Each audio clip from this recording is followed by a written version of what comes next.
Environmental campaigners and industry insiders are calling on ministers to cut duties on clean replacements for diesel. Well, we spoke to Green Biofuels chairman William Tebbit to find out why they feel the government should be taking this action, how clean biofuels really are, and how they compare in terms of environmental impact to electric cars. Take a listen. We've asked ministers to look at the rate of duty that's applied to fuels such as ours, which is clean, low emission, low carbon fuels. And they pay the same duty rates as traditional fossil diesels. And we think that's probably not the best way to incentivise people to move across to low carbon, clean emission burning fuels. I want to talk about the sort of science behind clean fuels. How clean are they really? The term sounds good, but there is an environmental impact with biofuels, isn't there? There's an environmental impact with everything we do, but in terms of comparisons to regular diesels, and this is what we're really talking about, these are transition fuels. These are fuels that you can use whilst we transition to other forms of fuels, whether that be electricity or hydrogen. But in terms of cleanliness, from emissions out of the tailpipe, they are substantially lower in nitrous oxides and particulate matter. And particulate matter, of course, is the one that does tend to cause real health issues. And in addition to that, because they're made from waste and waste residues and byproducts from manufacturing processes, they are substantially lower in greenhouse gases. So in comparison to regular diesel, they're about 90% less greenhouse gases than regular diesel. We've seen the ULEZ expansion be put in place. ULEZ has been bought in the ultra-low emission zone in London for some time now. Why should more be being done? This is something that is already being tackled. Well, I think the low emission zone is about engines. It's the type of engine. It's with if you're a Euro 5 or Euro 6. And this is about fuels.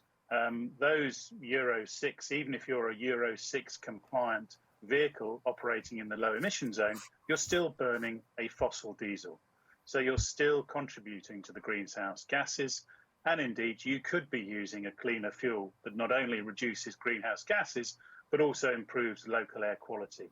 So there is a real combination of things to do, which is, yes, the best technology that's available today, absolutely. But why do you not put the best possible fuel in that best technology too?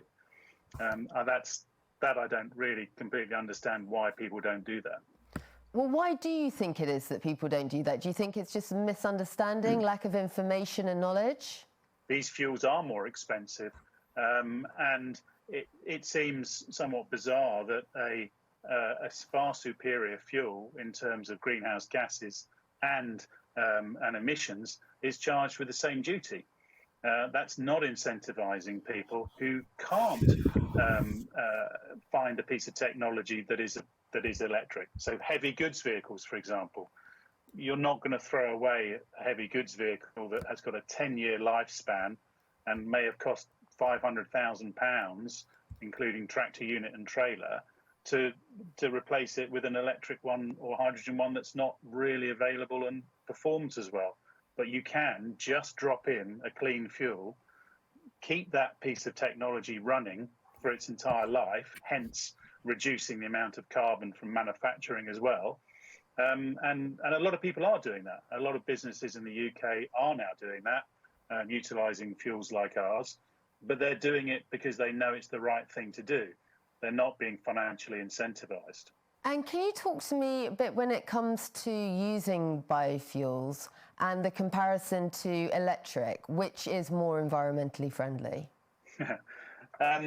Well, I think we need to be fairly honest about electricity and biofuels. I mean, biofuels such as ours, they are waste derived. So in that sense, we don't grow primary crop.